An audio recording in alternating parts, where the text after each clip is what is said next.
Bom dia! Segunda-feira, 8 de outubro de 2018. Tudo bem? Como é que foi ontem, hein? Grande movimentação no Brasil. Dia de decisão, hein? 27 capitais do Brasil aí decidiram se vão querer ou não o segundo turno. Já decidimos o segundo turno para a presidência da República. Já decidimos para deputado federal e estadual em todas as capitais aqui do Brasil. E a gente começa um novo ano já falando de vida pública e também das decisões do país a partir de ontem. Obrigada a você que sempre fica aqui na ativa conosco. Quero parabenizar a todos do nosso portal Amazônia e também da Amazônia Interativa, que fizeram uma cobertura exclusiva, um balanço das eleições na região norte. E hoje no programa você vai ter essas informações e outras. Por exemplo, aqui no programa, além da sua participação via redes sociais, nós teremos também na sua revista eletrônica, que é o Estúdio Sat. Prazer. Sou Tatiana Sobreira, obrigada por sua companhia em nome de toda a equipe desse programa. E também quero agradecer aos nossos correspondentes, tanto de Rondônia quanto do Acre. Mas antes de chamá-los, eu quero chamar a sua atenção para essa entrevista que a gente vai ter aqui no programa. Uma matéria que a gente fez com o superintendente adjunto, Marcelo Souza, ele que está à frente da Sulframa também, e esse tema que a gente vai abordar. Uma frase que o país precisa compreender. A Zona Franca tem o nome de Manaus, mas ela é a Zona Franca do Brasil. E também teremos a participação na íntegra, lá de Rondônia, falando o que aconteceu nessas eleições. Participação também dela, lá do Acre, Ellen, que vai falar conosco também, né, Ellen? Bom dia, Tatiana, bom dia para todo mundo. Eu falo ao vivo aqui de Rio Branco e hoje eu vou trazer, como você mesmo disse, informações sobre as eleições aqui no estado do Acre. Daqui a pouquinho eu trago essas informações, só aguardar. Obrigada então, Ellen. E a você que está aí conosco, se prepare, que aqui nos estúdios eu tenho a participação comigo do querido Sandro Breval, que sempre fala conosco sobre avanços da indústria. Hoje a gente vai continuar batendo um papo sobre Indústria 4.0. Tema que nós começamos a abordar na segunda-feira e ele retorna conosco para falar sobre todos esses avanços e se o estado do Amazonas e justamente a Sulframa, nós já estamos preparados, não só a Sulframa, mas o Brasil todo e o mundo, para adquirir essa tecnologia 4.0 tão falada hoje mundialmente. Teremos também, vamos bater um papo sobre ansiedades e suas vertentes, psicopatologia, nome estranho, né? É uma vertente da psicologia, o Robson Belo vai bater esse papo conosco e falar, você que é profissional, está preparado? A pressão está forte? Como tratar esses primeiros sinais e depois tratar também se é que é uma doença ou não, ou pode vir a ser. Vamos falar também sobre economia circular, o que tem de economia criativa, o que tem de pessoas que investem no mercado, como é o caso dele, Antônio Mesquita. Acreditou num sonho, foi em busca, ele é doutor hoje na UFAM, na UEA, aliás, perdão, lida com temas corriqueiros com relação a desenvolvimento ou não de matéria bruta, matéria-prima aqui da Amazônia. E ele descobriu uma preciosidade. Vai conversar ainda conosco, continuar batendo papo sobre painel feito da fibra de açaí e economia circular também. O programa só está começando, mas vale lembrá-los que você pode participar, assiste ao vivo no Facebook, não somente aqui na tela do AmazonSat, temos também a participação ao vivo no YouTube e também você pode falar conosco lá no Instagram, manda uma mensagenzinha, a gente está começando. Preparem, vamos sentar.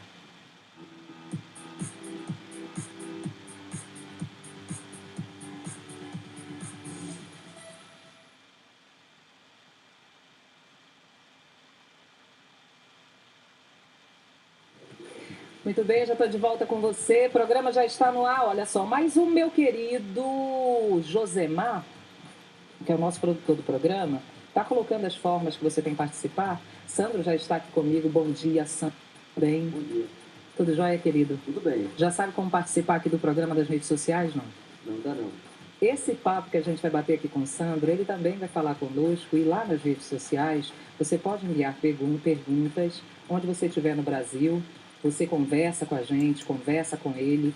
AmazonSat, www.amazonsat.com.br. Esse é o nosso site.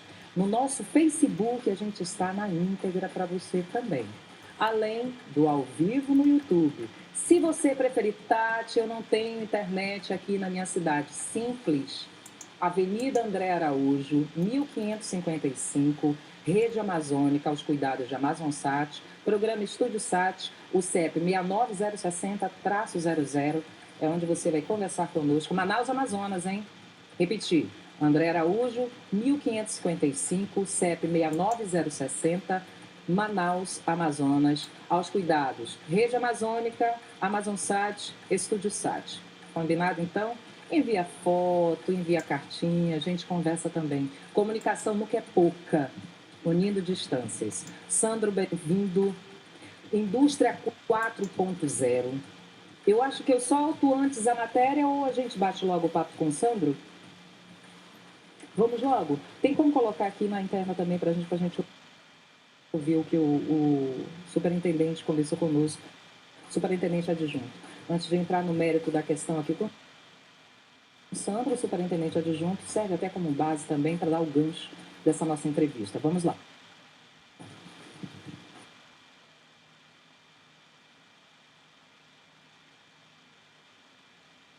Uma frase que o país precisa compreender. A Zona Franca tem o nome de Manaus, mas ela é a Zona Franca do Brasil.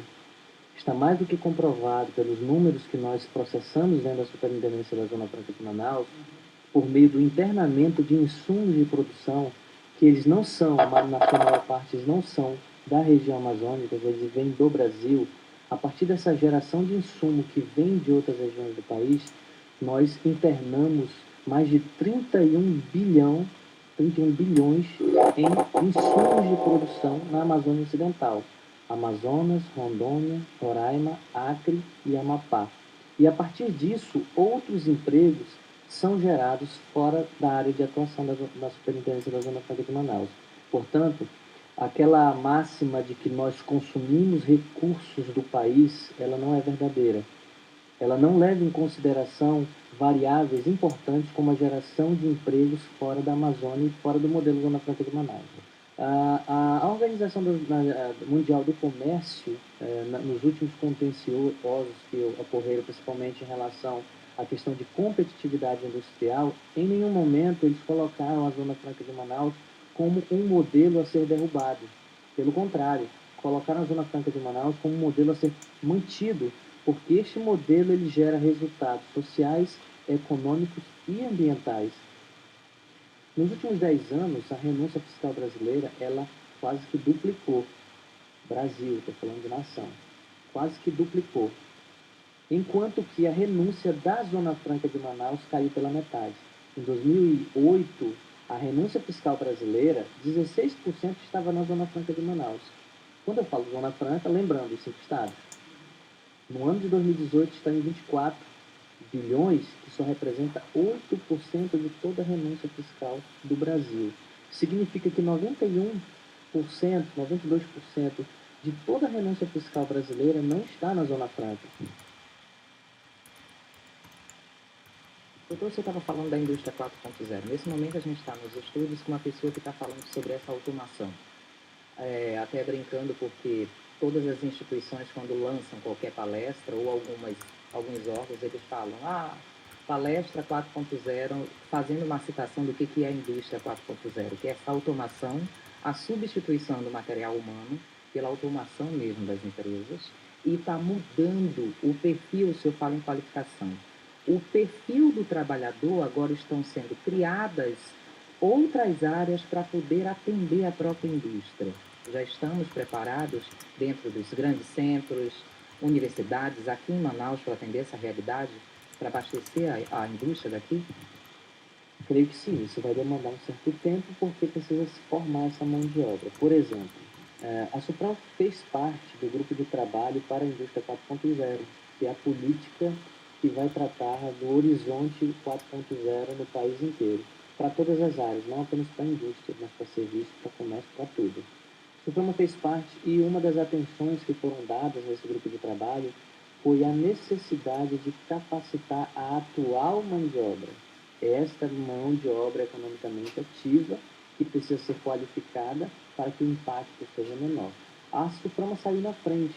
A SUFRAMA foi a primeira instituição que, a partir do seu Conselho de Administração, aprovou a Resolução número 40, que disciplina a utilização de recursos de P&D das empresas para investimento em projetos voltados à indústria 4.0, entre eles a capacitação. Da mesma forma, desde o ano de 2016, a SUFRAMA é Secretaria Executiva do CAPDA, do Comitê das Atividades de Pesquisa e Desenvolvimento da Amazônia, que é coordenada pelo Ministério da Indústria e Comércio, e nós definimos, através da resolução do CAPDA, 3 programas prioritários. O primeiro de bioeconomia, o segundo de economia digital e o terceiro de formação de recursos humanos. Tema importante, hein? Muito discutido entre congressos, entre universidades. Sandro, depois do intervalo a gente já vai falar, né, Sandro, sobre como estamos preparados ou não para essa indústria, né? Exato. É uma mudança estruturante, né, na capacidade produtiva, na necessidade de mão de obra. Então, portanto, é um tema que nós precisamos debater com mais precisão. Tá certo, daqui a pouquinho a gente retorna. O programa é o primeiro bloco somente, viu? Até meio-dia você fica conosco. A gente volta já.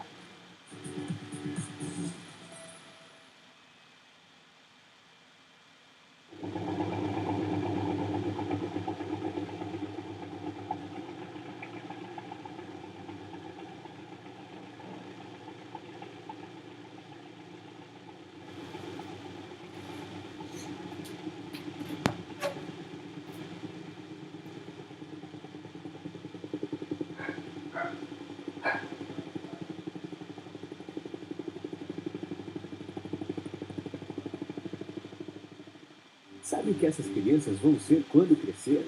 Serão adultos que poderão escolher suas carreiras e decidir pelo próprio futuro. Pois hoje, as empresas que participam do programa Empresa Amiga da Criança investem no presente para mudar o futuro de muitas crianças e adolescentes. Crianças que brincam e estudam crescem mais sadias, desenvolvem-se melhor e tornam-se adultos que farão a diferença amanhã. Junte-se à Fundação Abrinq e seja uma empresa amiga da criança.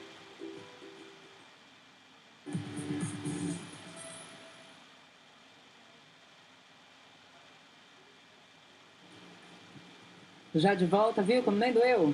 Rapidinho, né? Sandra, a gente já vai logo entrando dentro do tema, né? Você com seu tablet, eu com o meu aqui. Uhum. As informações... eu até brincando com isso, Sandra, porque as informações impulsionaram o homem, o acesso à informação e a capacidade de você armazenar dados junto com você no seu corpo, te possibilita avançar. A indústria está buscando essa automação. Posso até fazer uma comparação, pode estar um pouco errada. Mas essa automação também você vê em plataformas a grosso modo, pesado, em maquinário também. Seria a indústria 4.0? É um pouco de cada coisa. A indústria 4.0 em si é o quê? É a inserção da tecnologia na indústria. Primeira coisa. E segundo, que tecnologia é? São tecnologias de conectividade, tecnologias que propiciam uma palavra muito feia, interoperabilidade. Interoperabilidade. Exato. O que é uma interoperabilidade? A capacidade daquela planta, daquela manufatura de compartilhar, de interagir, de compatibilizar. Então, é uma série de conectar, principalmente. Então, a indústria 4.0, ela está usando essas tecnologias que já existiam, de uma certa forma, mas com elevado grau de conectividade. Por quê? Porque hoje, Tatiana, a gente gera muitas informações, muitos dados. Então, a necessidade de um Big Data, a necessidade do tratamento dessas informações.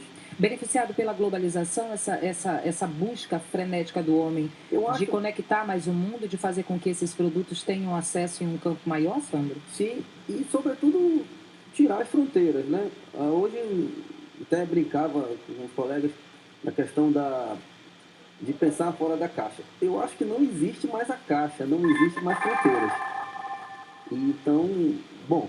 E em relação a isso, por exemplo, a internet das coisas, né? Então, um exemplo, a internet das coisas é de 99.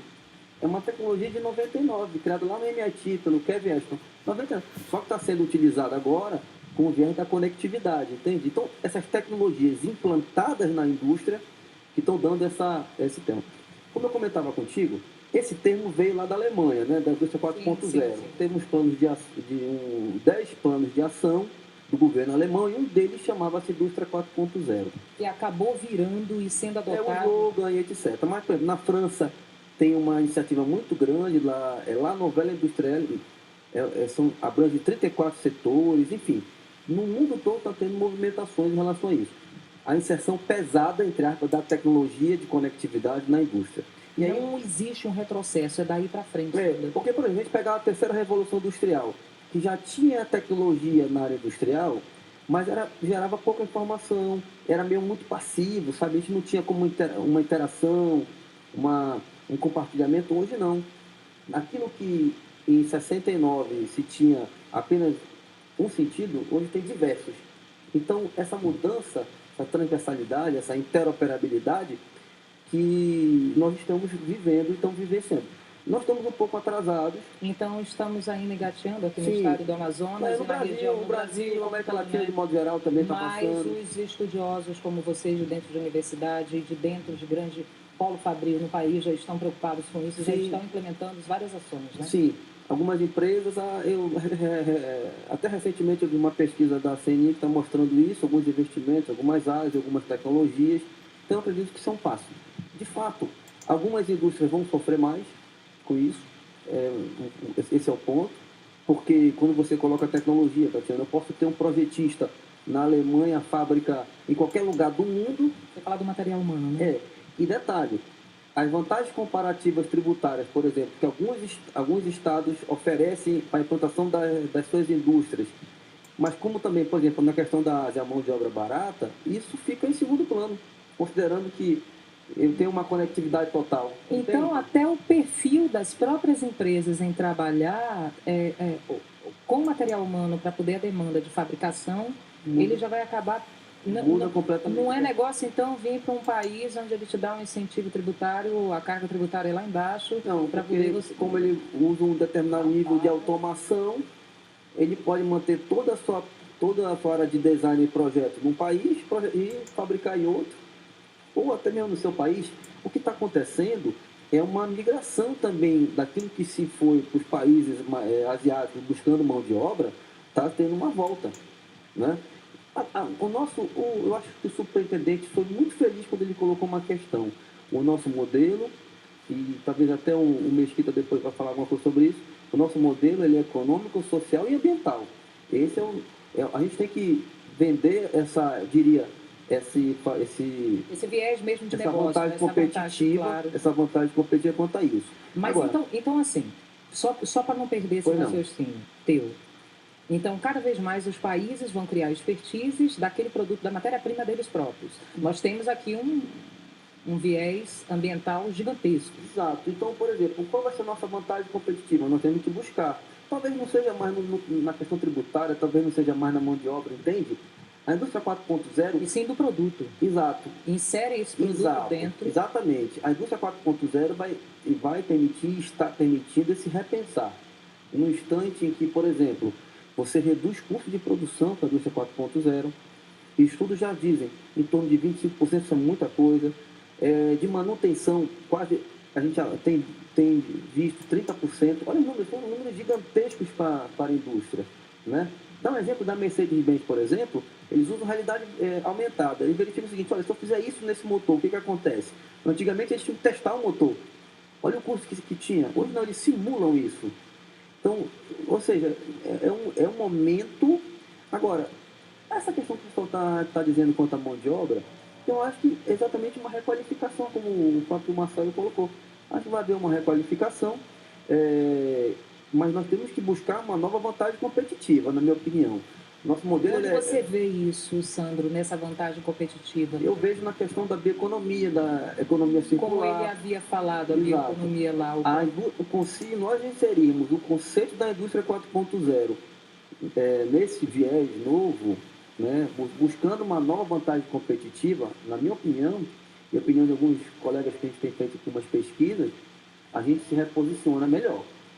Se a gente continuar ancorado numa questão tributária, numa questão de isenção, etc., esse é um dos componentes, tu entende? Não é o principal, nosso bem. Sim. Até está preparado também para esse futuro que já está ali. E o fato, exatamente, e o fato é que, ficou interessante, a indústria 4.0 tem muita gente falando de qualquer coisa 4.0. Não é bem assim. A indústria 4.0, como eu te falei, é um alto grau de conectividade na indústria. Se eu tenho conectividade, olha, nós estamos aqui falando, a internet está todo mundo vendo o teu programa, qualquer lugar do mundo. Vai ser assim, tem uma linha de produção aqui, eu estou na China, eu estou na Alemanha, qualquer lugar que seja, eu estou visualizando aquela manufatura, eu estou visualizando possibilidade de ajuste no produto, no design, na melhoria da capacidade e assim por diante. Então, é um conceito interessante. Você tem que mudar um pouco o olhar, sabe?